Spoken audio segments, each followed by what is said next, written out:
Hioco is a fashion designer. His line of clothes for men in Italy and then also for women is focused on casual style, and street fashion is not for cocktail parties. In the world, alongside with well-established brands with a very attractive quality ratio, I think about Gap or Uniqlo, there is also a market developed around nice brands, sometimes with very high price. And first of all, I will thank Kate to be here with us in order to speak about his work. But in Kate's case, I will say that his work and his clothes are between the most expensive and the most retail chain price. I dress his clothes. And this is a jacket from his product line. And his company is based in Antwerp. Antwerp for Italian is Anversa, I have to say for our Italian listeners. And is based in Belgium, a country where the mountains are the cathedral, like Jacques Brel said in a great song. And I would like to begin our interview speaking about you, Kate. I would like to speak about yourself, and because I think that there is first a person behind a fashion designer, behind the brand. And so, where are you from? Tell me something about you and your history, please.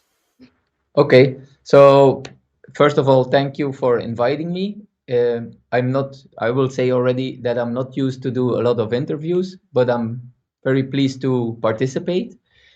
I'm originally from Ostend, which is the seaside of Belgium. And it's about 130 kilometers from Antwerp. I grew up there. I went to school over there. I came to Antwerp when I start to study here. And then I stayed because I kind of liked the city. But originally I'm from the seaside, a smaller town. So that's a bit where I'm from. I came to Antwerp to study fashion.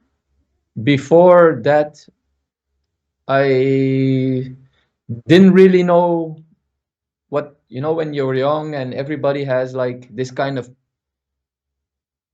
profession in mind that they want to do. And I never really knew what I wanted to be or what work I wanted to do.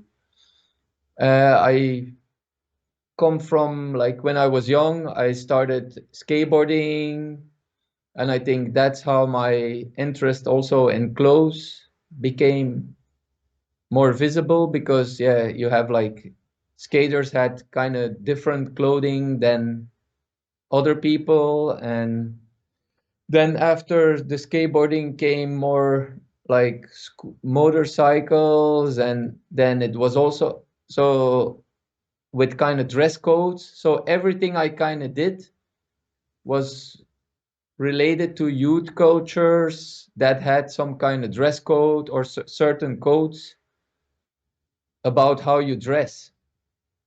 And like what we are doing now with the brand is kind of a mix of everything we experienced. When I always talk about we, because the brand is about me and my business partner, Rob. So, which he has a bit the same background as me. So it's kind of like everything what we liked when we were younger until now, and we kind of mix it together.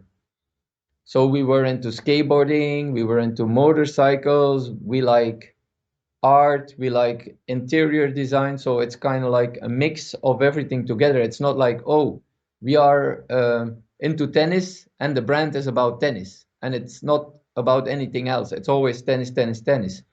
With us, it's always a mix about everything that was from our youth until now, all the stuff that that we were interested in, that we try to put in one pot and then like shake it and try to come up with something different.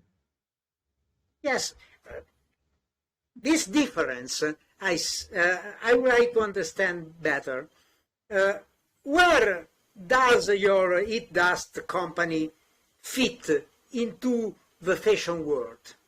Well, we started the brand, Rob and I, 10 years ago, or 11 now, because we wanted to do something for ourselves, and we both worked for bigger brands. So Rob used to work for Diesel, and he worked in Holland for Diesel. Then he went to Italy to work for Diesel. Then he was working for Diesel in the US. After Diesel, he went to Levi's. Then he came back in San Francisco. Then he came back to Europe to work for Eastpak. And then after that, Lee Jeans. And I was working for, when I graduated Fashion Academy, I worked for G-Star, then I went to Lee Jeans, and then I was the design assistant for Raf Simons for 7 years, which is like high fashion. And we both were like wanted to do something for ourselves without compromises. So just do stuff that we liked, because when you work for bigger companies, there's always people coming in, like salespeople come in and they say, oh, it's summer, we're in Italy, it's super hot, like Italy or France, we need shorts. You have to make shorts. We need this for that. And then after a while, all these countries come in and say what they want. And then you adjust collections because salespeople come in and you make collections for a bit of everybody. And it doesn't make, for me, a lot of sense anymore. And we wanted to start a brand that we could just do what we wanted. We don't wear shorts. Rob and I don't wear shorts, so there's no shorts in the collection. If like, I don't say we're never gonna do shorts, but if we would do shorts, it's gonna be because there's a collaboration with somebody or an artist that is wearing shorts, and then it's for us legit. Like, we don't wear shirts with short sleeves, so we don't do shirts with short sleeves in the collection. If somebody says, oh, you need to do this style in this color, it's gonna sell more. If we don't believe in that color, we're not gonna do it. We only do stuff that we like. We're never gonna do something pure out of profit. And that's, I think, where maybe as a brand we are a bit different.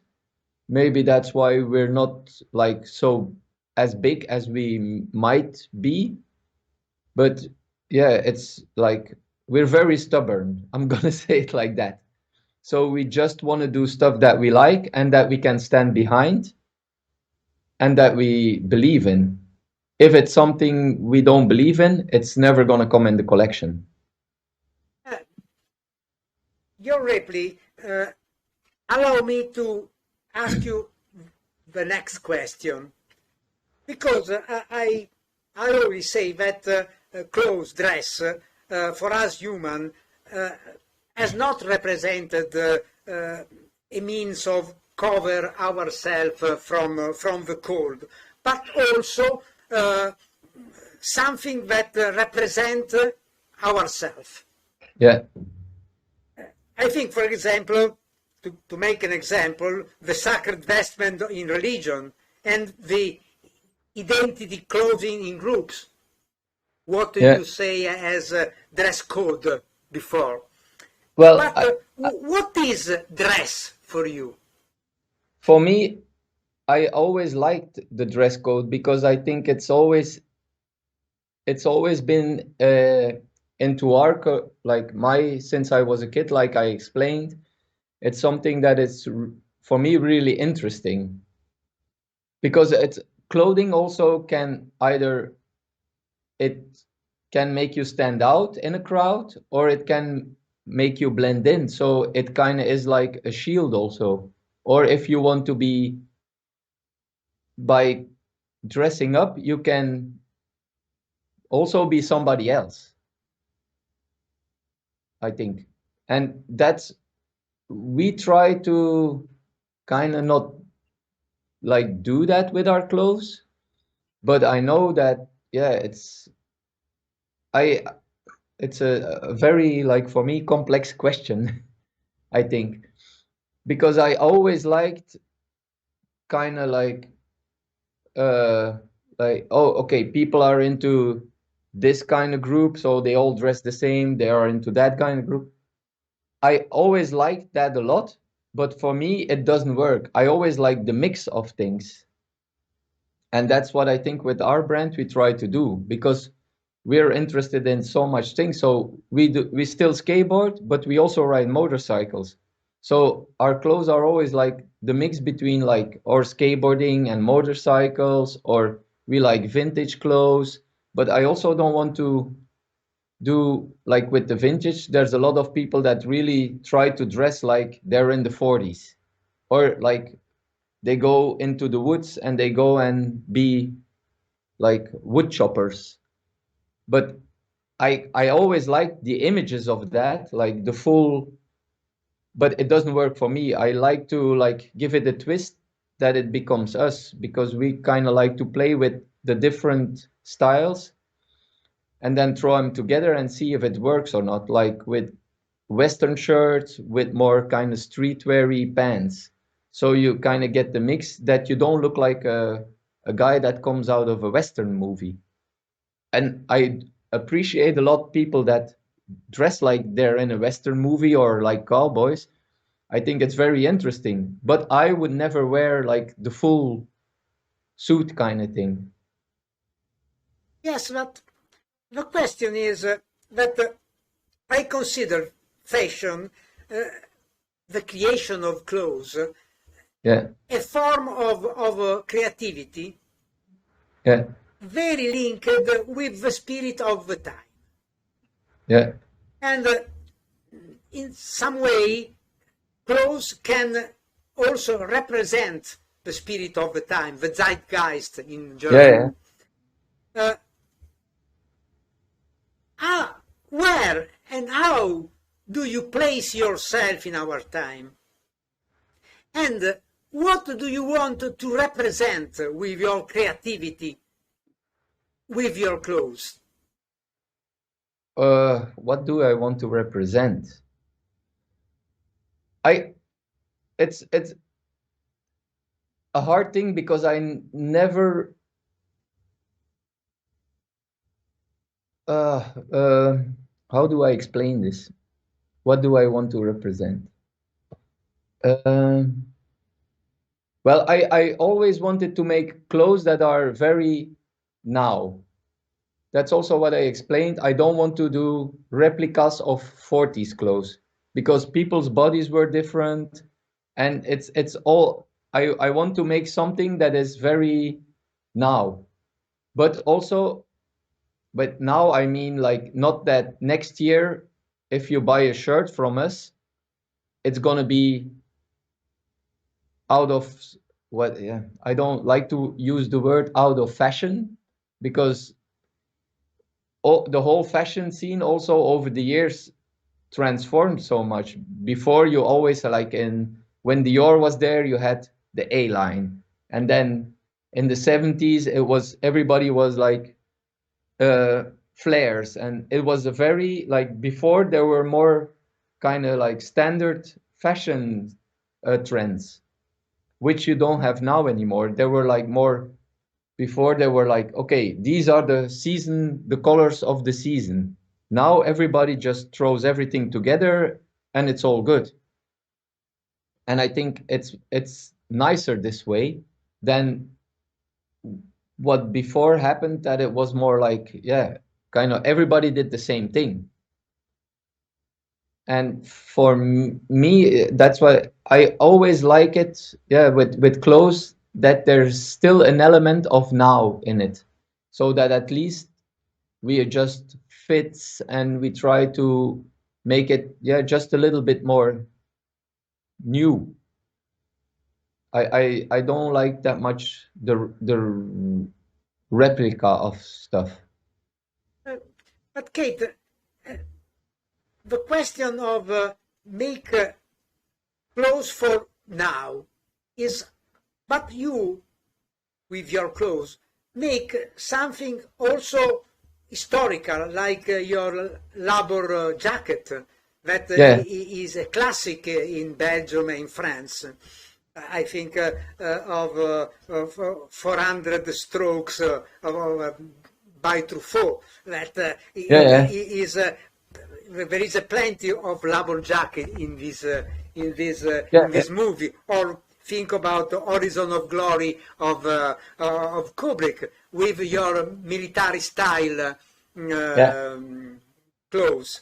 I think that you work for now, but I think also that you make clothes to last, to endure. Yeah, of course. They need. What do you think about this? To make clothes that last? But we have like, it's something that I incorporate in our lifestyle, that we never been the throwaway kind of guys. So if we buy something, we like to that you can use it, that you can live in it, that you see the evolution of it. It's the same with furniture. I don't like new furniture. All our furniture is almost vintage. We never buy anything new almost, or we make it ourselves. But I don't like this whole, and I don't have any bad feelings for people, but I don't go to IKEA. Maybe when I was younger I did, but now I don't do it anymore, because I don't like the waste of items. I like something that you buy something and then you build slowly, like with clothes, your wardrobe around it, or with furniture, you buy one good piece and then you start like building your whole interior like that. I don't like the idea of, oh, let's go to, and now I say like a big chain that sells clothes for lesser price, and you can like, oh, this year I'm gonna, or this season I'm gonna look like this, and then you buy the whole outfit, and then the next season you're like, oh, now I want to look like that, and you throw everything away. I want something that you can, okay, I bought this jacket, next year I can buy a different pants with it, and with this jacket you can either dress it up really like very classic, or you can switch it around. And that's what I like, or what's interesting to me, and what I want my clothes to be. And we have like a lot of pieces that are, we don't change that much our styles. Once we have a style of a jacket, we kind of like keep it in the collection. We change fabric from season to season, we change a bit color. But if a person also bought a jacket like 3 years ago, he wants the same jacket, he can come and buy the same jacket. And especially in men's fashion, I think it's very important to have that. Men, if they have their jacket that they love, it's very like, after when it's broken and we also do repairs and everything, they want to have the same jacket again. And that's also something that we kind of set off in the beginning to do, is that we always wanted to have a part of the collection which was a core product that never changed. So in 10 years, like, we have been doing the same, like the 2 jackets we had the first season and the 3 pants are still the same. We did now variations on them, but if you want them like we did them 10 years ago, they are still there.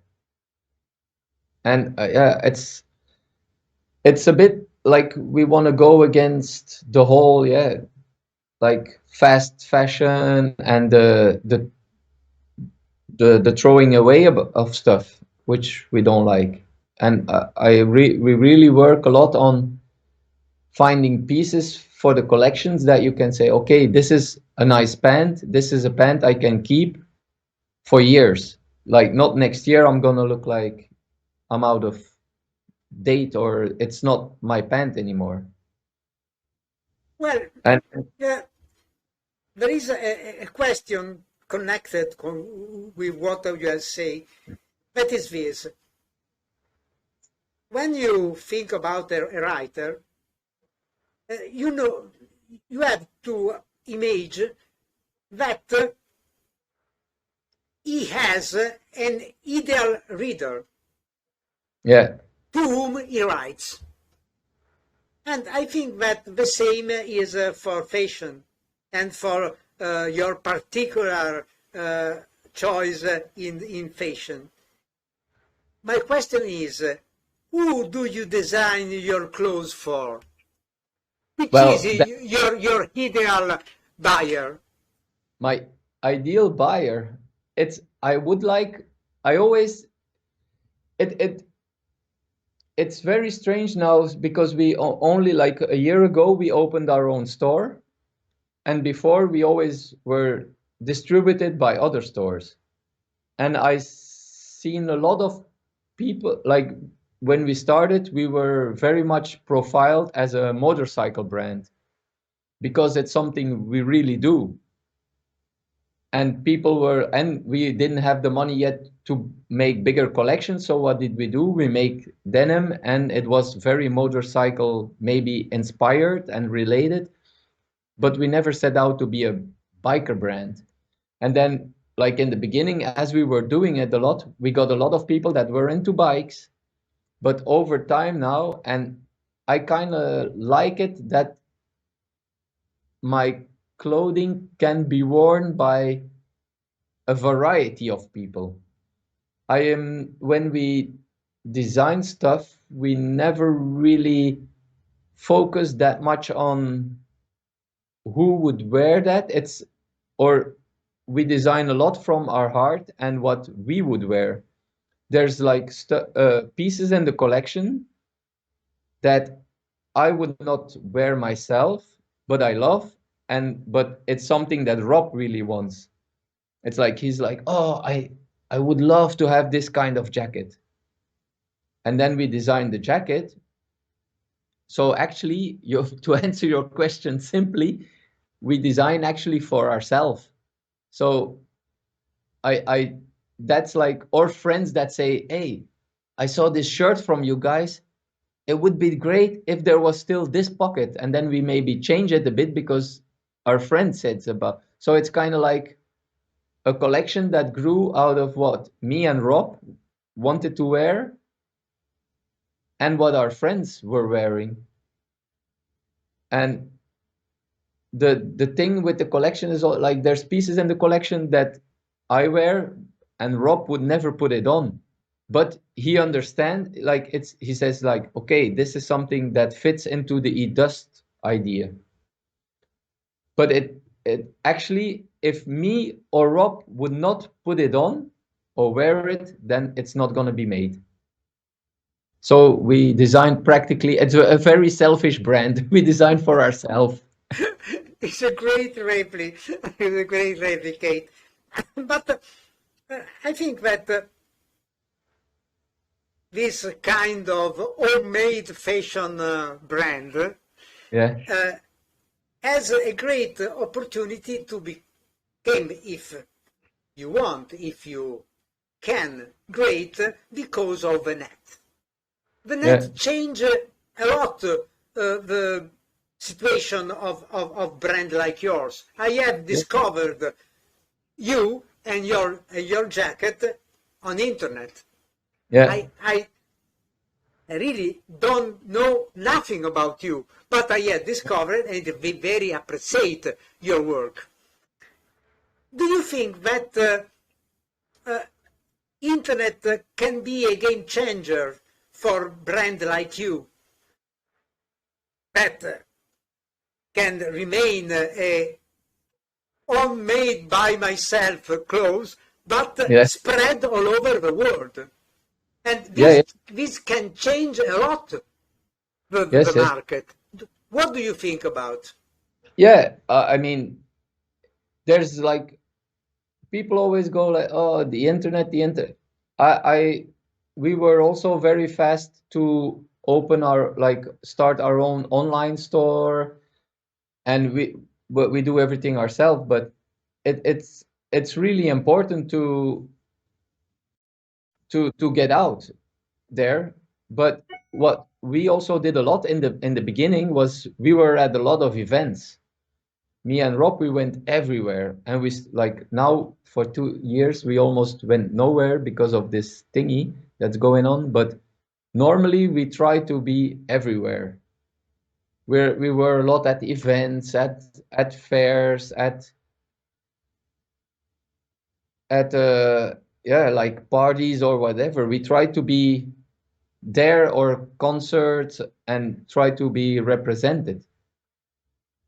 But yeah, without the online, I don't think we would have been already where we are now.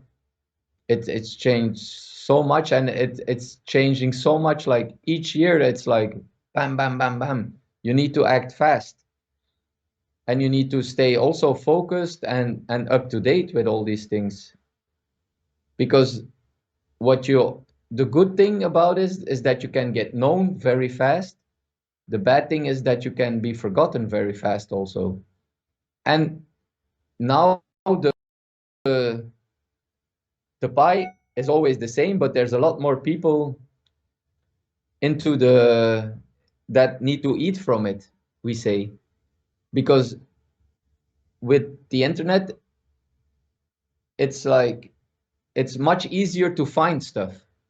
It's like when I was a kid and I was into music or skateboarding, and you had to buy the magazines that came from the States. You had to wait till the magazine was there, then you had to look into the magazine, read everything, write a letter. It was a whole different thing. Now everything is like one click away.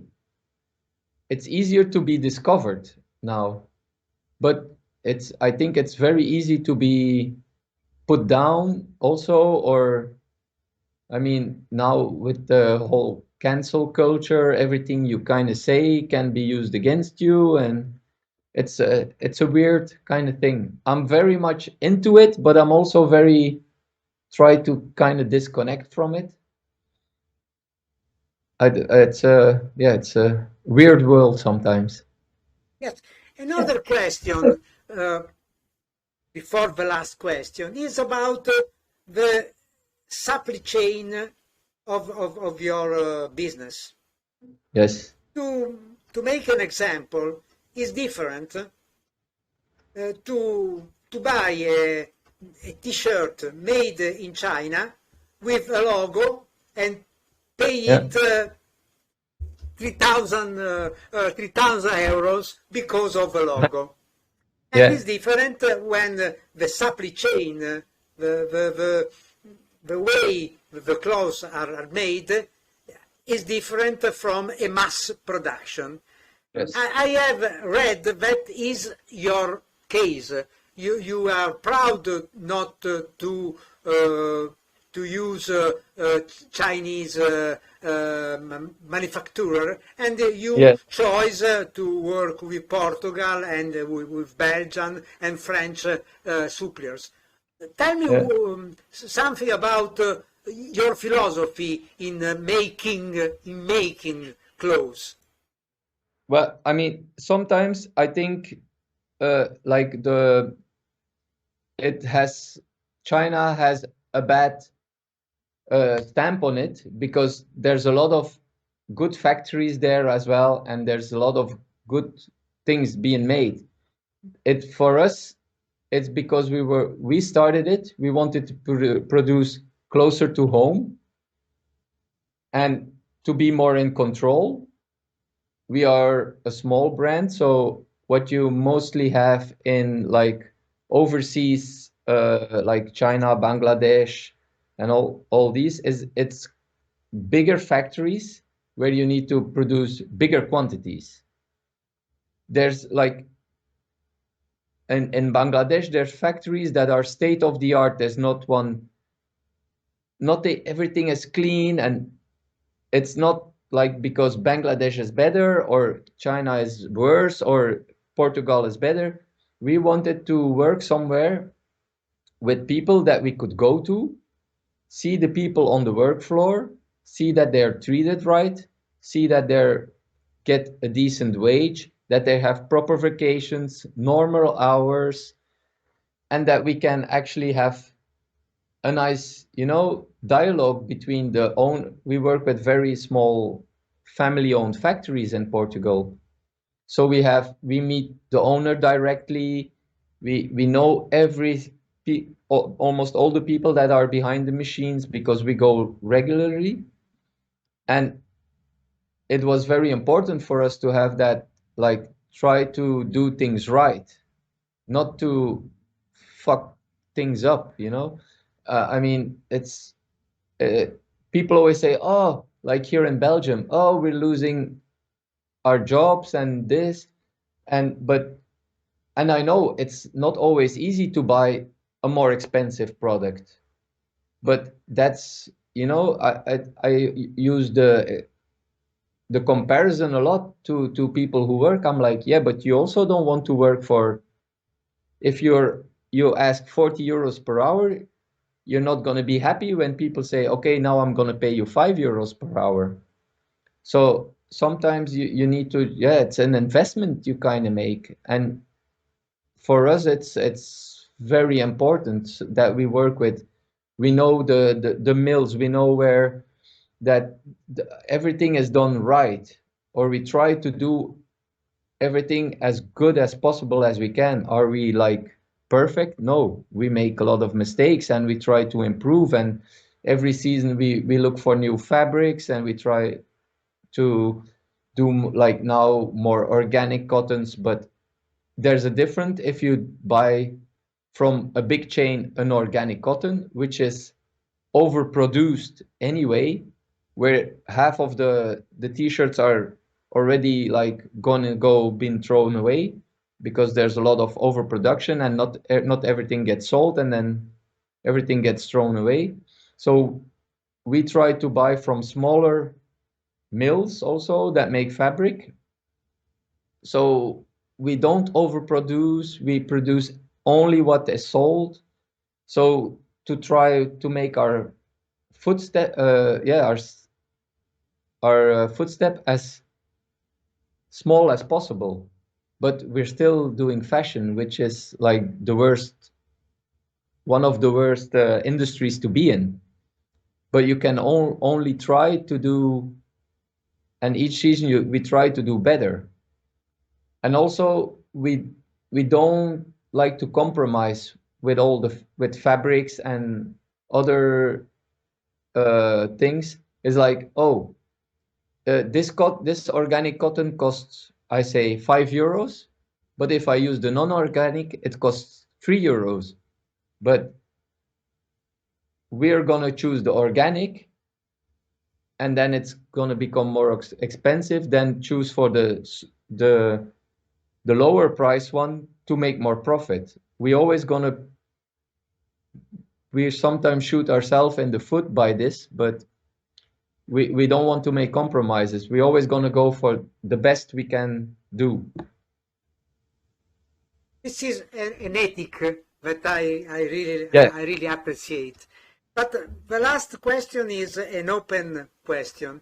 I would like that you imagine yourself very old, and